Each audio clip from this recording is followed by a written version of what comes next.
Film की शुरुआत 7वीं कक्षा की छात्रा केट से होती है, जो अदृश्य महसूस करने की अपनी कहानी साझा करती है। वह अपनी अकेली और तलाकशुदा माँ लोरी के साथ रहती है, जो अक्सर डेटिंग करती है और थेरेपी सत्र और आइसक्रीम के माध्यम से ब्रेकअप से निपटती है। केट बड़े मजे से अपनी माँ की सभी डेट्स का उपनाम स्किप रख देती है, क्योंकि उसे उनमें से हर एक का हिसाब रखना मुश्किल लगता है। इसके बाद दृश्य पोर्टलैंड, ओरेगॉन में केट के नए स्कूल में स्थानांतरित हो जाता है, जहां उसकी नज़र बास्केटबॉल टीम के लोकप्रिय और सुंदर कप्तान जॉन टकर पर पड़ती है। वह उसे एबरक्रॉम्बी मॉडल और ग्रीक देवता के मिश्रण के रूप में वर्णित करती है और उल्लेख करती है कि स्कूल की सभी लड़कियां उसकी प्रशंसा करती हैं। अगले दिन केट एक रेस्तरां में वेट्रेस के रूप में काम करना शुरू कर देती है और जॉन को एक मेज पर इंतजार करते हुए देखती है। फिर वह घबराकर उसका ऑर्डर लेने के लिए उसके पास आती है,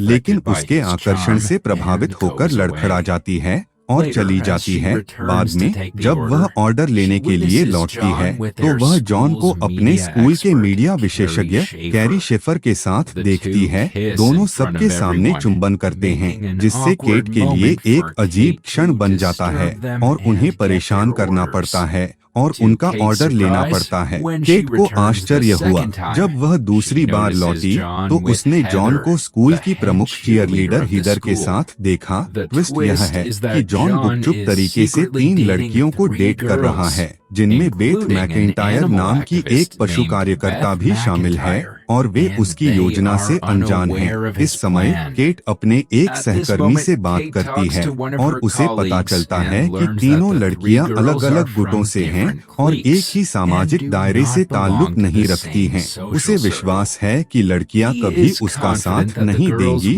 और उसकी सच्चाई का पता नहीं लगा पाएंगी। केट को यह भी पता चलता है कि जॉन उनमें से प्रत्येक को बताता है कि उसके पिता उसे बास्केटबॉल सीजन के दौरान डेट करने की अनुमति नहीं देते हैं, जिससे उन्हें अपने रिश्ते को गुप्त रखने के लिए मजबूर होना पड़ता है। एक दुर्भाग्यपूर्ण दिन और अप्रत्याशित अवसर तब आता है जब जॉन टकर कोच क्लेपूल की ओर देखकर मुस्कुराते हैं। तीव्र एंजाइना के कारण वह बेहोश हो गई। इस घटना के महत्वपूर्ण परिणाम हैं, क्योंकि क्लेपूल को अस्पताल में भर्ती कराया जाता है और सभी जिम कक्षाओं को एक में मिला दिया जाता है। एक नए कोच की नियुक्ति की जाती है और वह छात्रों का कार्यभार संभालती है। एक बॉल गेम के दौरान बेथ, कैरी, हीदर और केट खुद को एक ही टीम में पाते हैं। तनाव तब और बढ़ जाता है जब हीदर कैरी को यह दावा करते हुए सुन लेती है कि वह जॉन के साथ किसी अन्य लड़की के साथ डेटिंग कर रहा है। जवाब में वह क्रोधित हो जाती है और कैरी के चेहरे पर गेंद मार देती है, जिससे शारीरिक विवाद शुरू हो जाता है। बेथ शुरू में बीच बचाव करने की कोशिश करती है, लेकिन जब उसे जॉन के बारे में पता चलता है तो वह अंततः इसमें शामिल हो जाती है। यह पता चलने पर कि वे सभी जॉन के साथ रोमांटिक रूप से जुड़े हुए हैं। केट और नए कोच को 3 लड़कियों के तीव्र गुस्से का सामना करना पड़ता है। थप्पड़ों, घूंसों और गेंद की पिटाई से एक अराजक दृश्य सामने आता है। उथल-पुथल के बीच केट हस्तक्षेप करती है और लड़कियों से आग्रह करती है कि वे इस प्रेम विश्वासघात के सच्चे अपराधी जॉन के प्रति अपनी निराशा व्यक्त करें। दुख की बात है कि अनावश्यक विवाद के परिणाम स्वरूप 4 लड़कियों को नए कोच द्वारा हिरासत में ले लिया गया। एक अप्रत्याशित मोड़ में स्कॉट, स्कूल का एकमात्र व्यक्ति जो केट को पहचानता है, हिरासत के दौरान उससे मिलता है। वह उससे बात करता है और बातचीत से पता चलता है कि स्कॉट जॉन का भाई है। एक बार स्कॉट के चले जाने के बाद 4 लड़कियों को हिरासत में अकेला छोड़ दिया जाता है, जिससे लड़कियों की भावनाओं के बारे में खुलकर बातचीत होती है। यहाँ केट जॉन जैसे लोगों द्वारा अपनाई जाने वाली भावनात्मक चालाकी पर प्रकाश डालती है, जो उन्हें उसके खिलाफ बदला लेने पर विचार करने के लिए प्रेरित करती है। इस समय जॉन को डेट करने वाली 3 लड़कियों को पता चलता है कि जॉन उन्हें दोषी महसूस कराकर और उनमें से प्रत्येक को सटीक शब्द कहकर उनके साथ छेड़छाड़ कर रहा है। बाद में उस शाम कैरी, बेथ और हीदर बिना किसी सूचना के केट के घर पहुंचे और साथ में उन्होंने रणनीति बनाई कि वे जॉन के खिलाफ कैसे जवाबी कार्रवाई कर सकते हैं। इसके बाद वे स्कूल के खेल केंद्र की ओर जाते हैं और केट उनसे जॉन में पसंद की जाने वाली अनूठी विशेषता के बारे में पूछती है। यह निष्कर्ष निकालने के बाद कि लड़कियां लड़के की शारीरिक बनावट पर मोहित हो जाती हैं, केट और अन्य लोग जॉन के लिए इसे बर्बाद करने का निर्णय लेते हैं। उनकी प्रारंभिक योजना में एक शर्मनाक विज्ञापन शामिल है जिसमें जॉन का चेहरा दिखाया गया है, जिसमें कहा गया है कि वह हर्पीस नामक एसटीडी से पीड़ित है। हालांकि इसका उल्टा असर तब होता है जब वह एसटीडी के बारे में बोलने और अन्य छात्रों को प्रेरित करने के लिए अप्रत्याशित रूप से टीन रिस्पॉन्सिबिलिटी अवार्ड जीत जाता है। इस बीच स्कॉट और केट का संबंध तब और गहरा हो जाता है जब स्कॉट और केट उसे प्रपोज करते हैं और वे लैब पार्टनर बन जाते हैं। निडर होकर लड़कियों ने फिर से एक और बैठक की और जॉन को नीचे लाने के लिए एक और योजना तैयार की। इस बार उनके पेय में एस्ट्रोजेन का प्रबंध शामिल है। हालांकि यह योजना भी विफल हो जाती है क्योंकि जॉन एक खेल के दौरान मंदी के बावजूद अपनी संवेदनशीलता के प्रदर्शन के कारण लड़कियों का दिल जीतने में कामयाब हो जाता है।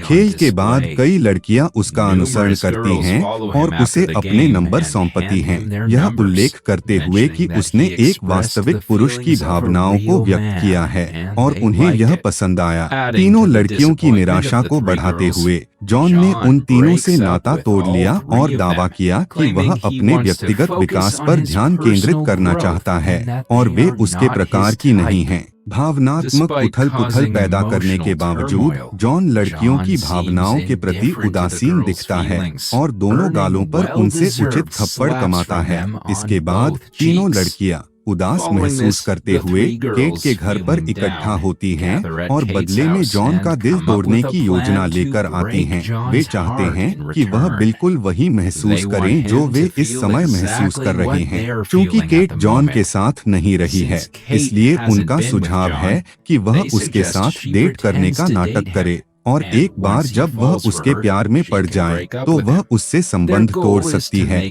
उनका लक्ष्य उसे दिल टूटने के दर्द को समझाना है। शुरू में झिझकते हुए केट भाग नहीं लेना चाहती थी, लेकिन लड़कियों के आग्रह के बाद वह अनिच्छा से सहमत हो गई। यह योजना चारों लड़कियों को भावनात्मक रूप से करीब लाती है।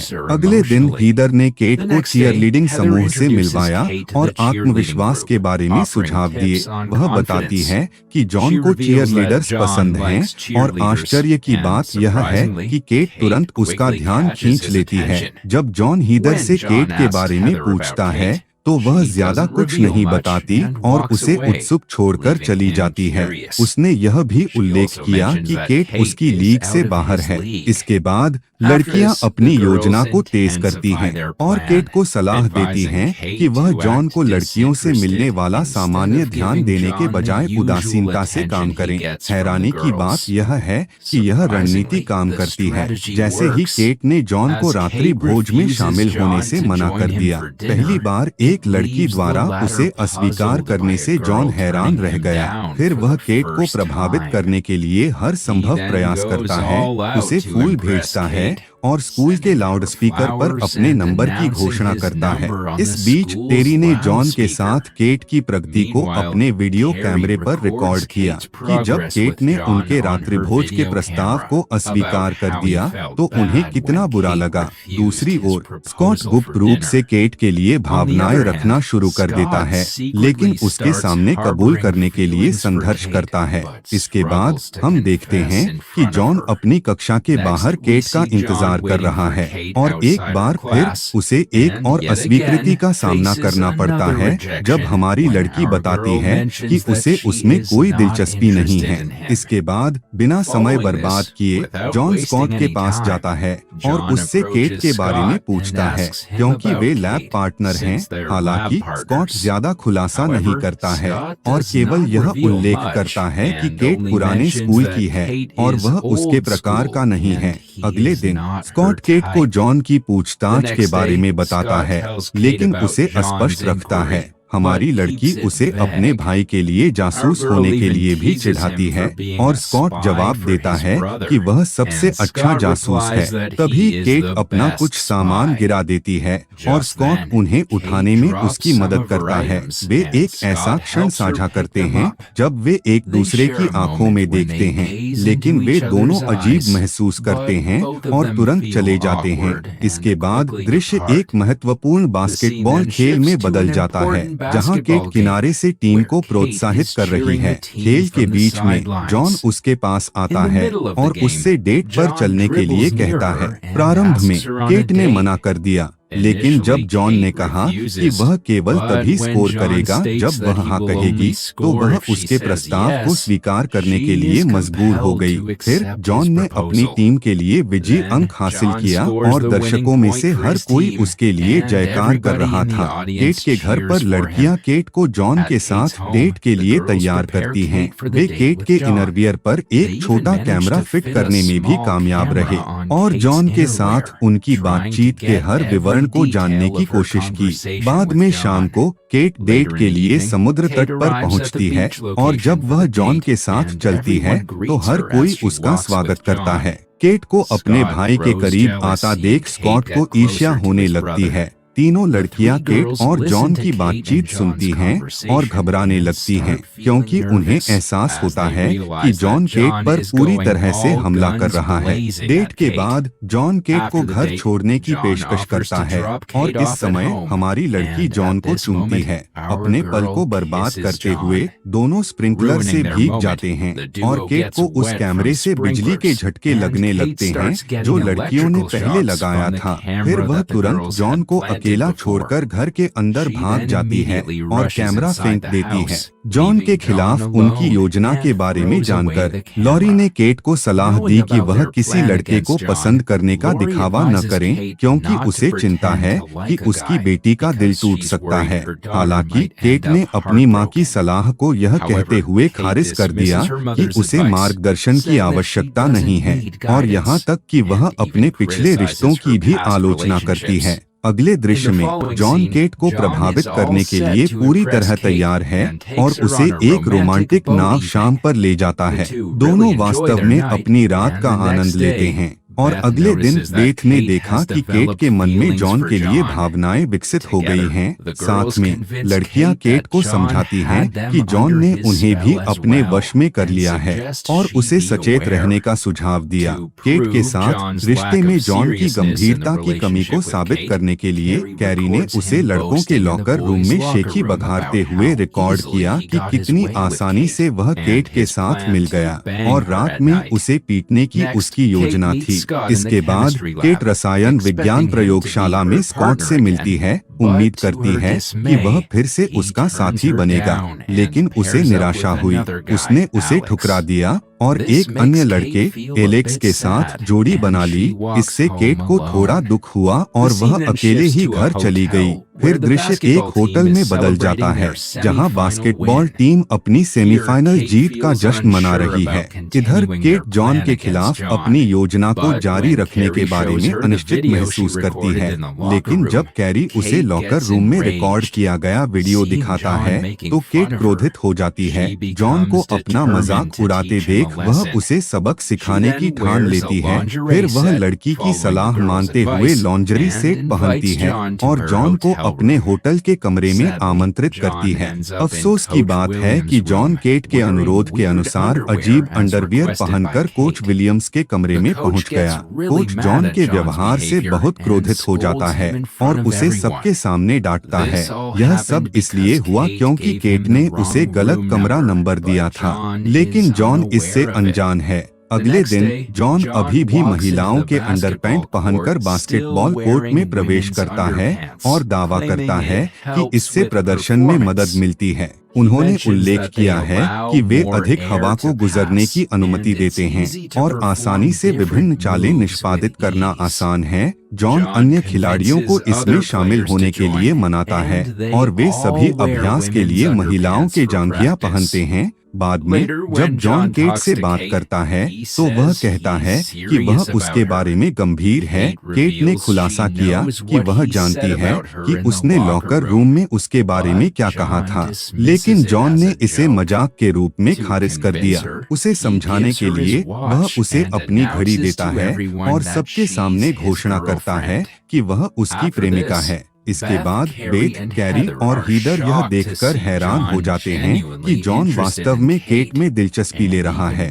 और इससे भी अधिक आश्चर्य होता है कि केट को उससे प्यार हो गया है। वे उसे याद दिलाते हैं कि जॉन की नज़र में आने में मदद करने से पहले वह कुछ भी नहीं थी। जवाब में केट शर्मिंदा महसूस करती है और कहती है कि उसे अब उनकी योजना में कोई दिलचस्पी नहीं है और वह इससे बाहर हो जाती है। घर पर निराश केट लॉरी से अपनी स्थिति और कोई दोस्त न होने के बारे में चर्चा करती है। फिर माँ उसे असली दोस्त ढूंढने के लिए खुद के प्रति सच्चा होने के लिए प्रोत्साहित करती है। इसके बाद केट जॉन की बर्थडे पार्टी में उन्हें सब कुछ बताने के लिए पहुंचती है। इससे पहले कि कैरी, बेथ और हीदर जॉन से बदला लेने के बारे में अपना वीडियो चला सकें, केट ने जॉन के सामने सब कुछ कबूल कर लिया और खुलासा किया कि उसने अन्य लड़कियों के साथ मिलकर उसे उस दिल टूटने का एहसास कराने की योजना तैयार की जिसे उन्होंने अनुभव किया था। स्वीकारोक्ति के बाद भीड़ नकारात्मक प्रतिक्रिया करती है और कैरी,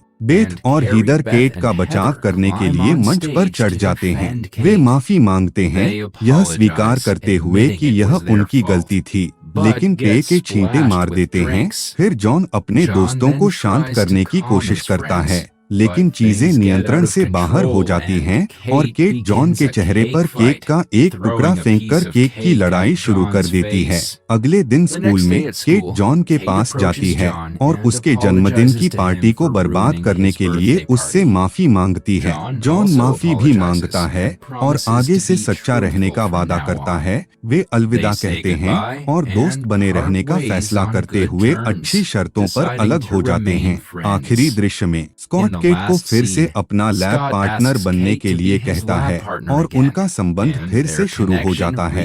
अन्य 3 लड़कियों को भी इसके बारे में पता चलता है और वे केट को जॉन की भावनाओं को कुचलने के बाद अब दूसरे टकर पर क्रश होने के लिए चिढ़ाते हैं। फिल्म तब लड़कियों के साथ समाप्त होती है जो केट के स्कूल में एक किंवदंती होने के बारे में बात करती हैं, क्योंकि उसने वह किया जो किसी अन्य लड़कियों ने कभी करने की हिम्मत नहीं की। दोस्तों, ये थी हमारी आज की वीडियो आपको कैसी लगी हमें कमेंट करके जरूर बताएं। मिलते हैं अगली वीडियो में, तब तक के लिए अपना ख्याल रखें। देखने के लिए शुक्रिया।